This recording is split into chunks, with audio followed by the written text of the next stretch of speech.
Pemirsa, nama Panglima TNI Andika Perkasa mendadak ramai dibicarakan karena sowan ke para ulama di dua ormas terbesar yakni Nahdlatul Ulama dan Muhammadiyah pada Senin 23 Mei lalu. Kedatangan orang nomor 1 di Tentara Nasional Indonesia itu serta-merta memantik tanya, ada apa dengan kedatangan Andika ke NU dan Muhammadiyah?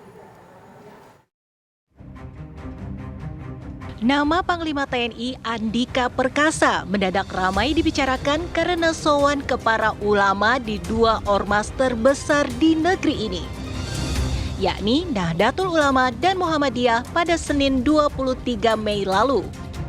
Ini adalah kunjungan pertama kali Andika ke Nahdlatul Ulama dan Muhammadiyah setelah 6 bulan menjabat sebagai Panglima TNI. Kedatangan orang nomor 1 di Tentara Nasional Indonesia itu serta-merta mematik tanya, ada apa dengan kedatangan Andika ke NU dan Muhammadiyah? Benarkah hanya silaturahmi saja?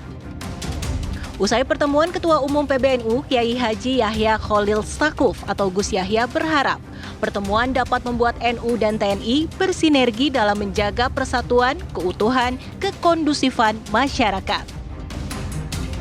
Memang namanya garis azali yang dipertemukan pada saat yang semestinya. Jadi kita bersyukur dan sudah ini insya Allah akan ada pembicaraan lebih lanjut diikuti dengan kerjasama yang konkret antara Nahdlatul Ulama dengan TNI. Sementara Andika mengatakan dirinya baru sempat menemui Ketua Umum PBNU karena 6 bulan pertama menjabat sebagai Panglima TNI, ia lebih fokus melakukan orientasi internal. Saya ingin datang ke PBNU karena memang sebetulnya bagian dari orientasi saya. Jadi sejak saya menjabat sebagai Panglima TNI, waktu itu memang masih fokus ke internal. Sudah waktunya untuk kemudian juga mengenal elemen-elemen dari masyarakat Indonesia lain, dan PBNU adalah salah satu organisasi yang memiliki peran sangat penting di Indonesia. Oleh karena itu saya sowan ke Pak Kiai. Sementara dalam kunjungan ke pimpinan Pusat Muhammadiyah, Panglima TNI Andika Perkasa membahas masalah kebangsaan dan rencana kerjasama di bidang pendidikan dan kesehatan. Pertama mengenai bagaimana kita merawat nilai Pancasila, nilai agama dan kebudayaan bangsa sebagai kepribadian, tetapi juga sebagai dasar nilai kita ngurus negara, ngurus bangsa, ngurus tanah air, nah gitu. Karena dengan nilai itu lalu kita bisa punya daya hidup. Nah, yang kedua kita akan terus meningkatkan kerjasama karena Muhammadiyah ini kan bergerak di bidang pendidikan, kesehatan. Nah, tadi juga TNI juga concern dengan urusan-urusan kerakyatan yang menyangkut pendidikan dan kesehatan, sehingga kita akan terus meningkatkan kerjasama ini.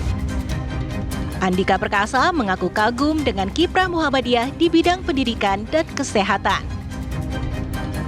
Dengan sumber daya sendiri, itu kemudian bisa bagi saya termasuk memberikan contoh dalam bagaimana merawat nilai-nilai Pancasila, nilai-nilai kemanusiaan, dengan menyiapkan pendidikan di tempat-tempat yang mungkin kami sendiri tidak pernah hadir. Saya sebagai contoh, saya punya 116 rumah sakit di seluruh Indonesia, sedangkan Muhammadiyah memiliki 118, lebih banyak. Belum lagi sekolah-sekolah. Nah, ini kan menunjukkan bahwa dengan sumber daya sendiri itu juga sudah memberikan contoh bagaimana Muhammadiyah juga berperan dalam rangka meningkatkan SDM, meningkatkan juga mungkin income melalui menggerakkan UMKM tadi seperti yang sudah dilakukan oleh Muhammadiyah selama ini. Pakar komunikasi politik dari Universitas Al-Azhar Indonesia, Ujang Komarudin, mengingatkan Panglima TNI Andika Perkasa agar tidak melakukan manuver politik. Meski hasil sejumlah lembaga survei sudah menempatkan namanya sebagai calon presiden dan atau calon wakil presiden. Itu adalah yang dilakukan oleh Andika bermuatan politis. Boleh atau tidak? Ya mestinya direm dulu. Ditahan dulu. Kenapa? Karena beliau masih sebagai panglima. Kecuali nanti ketika sudah pensiun, ketika sudah selesai masa jabatannya, silahkan bisa bermanuver untuk pencapresan. Tapi ya apa boleh buat? Karena posisi jabatan panglima itu strategis, bisa untuk menaikkan elektabilitas, ya maka suka tidak suka ya bermanuver sana sini untuk menaikkan elektabilitasnya itu. Meski elektabilitas belum berada di 5 teratas, namun memiliki latar belakang pendidikan militer yang mentereng dan karir yang moncer. Nama Andika Perkasa dianggap sejumlah pihak berpeluang dipinang menuju ke istana. Tim TV One mengabarkan.